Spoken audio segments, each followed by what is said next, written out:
নারী ও শিশু উন্নয়ন এবং সমাজ কল্যাণ বিভাগের অধীনস্থ অন্নপূর্ণা যোজনা প্রকল্পের নীতিগত অনুমোদন।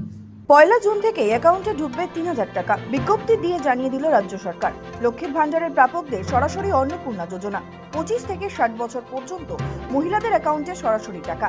আগামী 1 জুন থেকে মাসে 3000 টাকা করে সরাসরি উপভোক্তার ব্যাংক অ্যাকাউন্টে ডাইরেক্ট বেনিফিট ট্রান্সফার বা ডিবিটির মাধ্যমে পৌঁছে যাবে।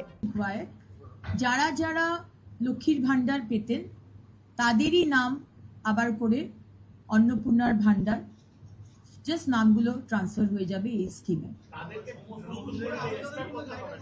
না, ডাইরেক্ট ব্যাংক ট্রান্সফার হবে এবং যারা পাননি আমরা খুব শীঘ্রই একটি পোর্টাল শুরু করতে চলেছি, সেখানে তারা যারা পাননি এতদিন।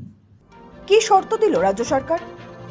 সরকারি বিজ্ঞপ্তি অনুযায়ী এই প্রকল্পের সুবিধা পাওয়ার জন্য আবেদনকারীকে 3টি প্রধান শর্ত পূরণ করতে হবে।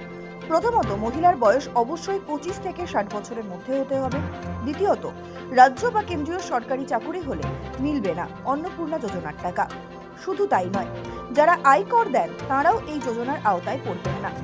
তৃতীয়ত, আবেদনকারী মহিলা আয়কর দাতা হতে পারবেন না। আগামী 1 জুন 2026 থেকে এই প্রকল্পের নির্দিষ্ট অর্থ সরাসরি সুবিধাভোগীদের আধার লিঙ্কড ব্যাংক অ্যাকাউন্টে ডিরেক্ট বেনিফিট ট্রান্সফারের মাধ্যমে জমা করা হবে। নতুন এই নির্দেশিকায় আরও জানানো হয়েছে যে বর্তমানে লক্ষ্মীর ভান্ডার প্রকল্পের সুবিধাভোগী সমস্ত মহিলাদের সরাসরি অন্নপূর্ণা যোজনাতে স্থানান্তরিত করা হবে।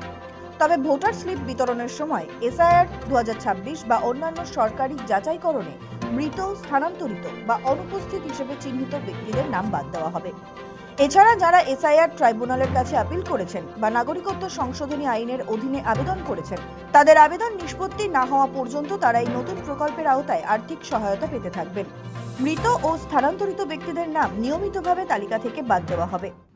যারা সিএ এর জন্য অ্যাপ্লাই করেছেন ইন প্রসেস তারা অন্নপূর্ণার ভান্ডার পাবেন। যারা ট্রাইব্যুনালে অ্যাপ্লাই করেছেন তারা অন্নপূর্ণার ভান্ডার পাবেন। কিভাবে অন্নপূর্ণা ভান্ডারের 3000 টাকা পাওয়া যাবে তা নিয়ে মহিলাদের মনে একাধিক প্রশ্ন ছিল।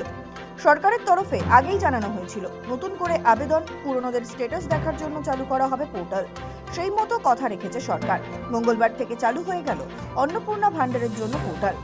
নতুন আবেদনকারীদের জন্য আগামী 1 জুন 2026 থেকে অন্নপূর্ণা যোজনা পোর্টালে অনলাইন আবেদনের সুবিধা চালু করা হবে। অনলাইনে জমা পড়া আবেদনগুলো অনুমোদিত সরকারি আধিকারিকদের দ্বারা পুঙ্খানুপুঙ্খভাবে যাচাই বা তদন্ত করা হবে। যাচাইকরণের পর গ্রামীণ ক্ষেত্রে বিডিও এবং এসডিওরা জেলা শাসকের কাছে তা পাঠাবেন। কলকাতা পুরসভার ক্ষেত্রে সেখানকার আধিকারিকরা বিষয়টি দেখবেন। সবকিছুর পর পোর্টালে এই তালিকা তোলা হবে। বিজ্ঞপ্তিতে স্পষ্ট করা হয়েছে যে জেলাগুলির ক্ষেত্রে সংশ্লিষ্ট জেলা শাসকরা এবং কলকাতা পুরসভা এলাকার জন্য কলকাতা পুরসভার কমিশনার প্রধান অনুমোদনকারী কর্তৃপক্ষ হিসেবে কাজ করবেন। রাজ্য সরকারের অর্থ দফতরের সম্মতি মেলার পরেই রাজ্যপালের নির্দেশে পশ্চিমবঙ্গ সরকারের সচিবের স্বাক্ষরে এই ঐতিহাসিক বিজ্ঞপ্তিটি প্রকাশ করা হয়েছে। সৌভিক সান্যালের রিপোর্ট, সময়, কলকাতা।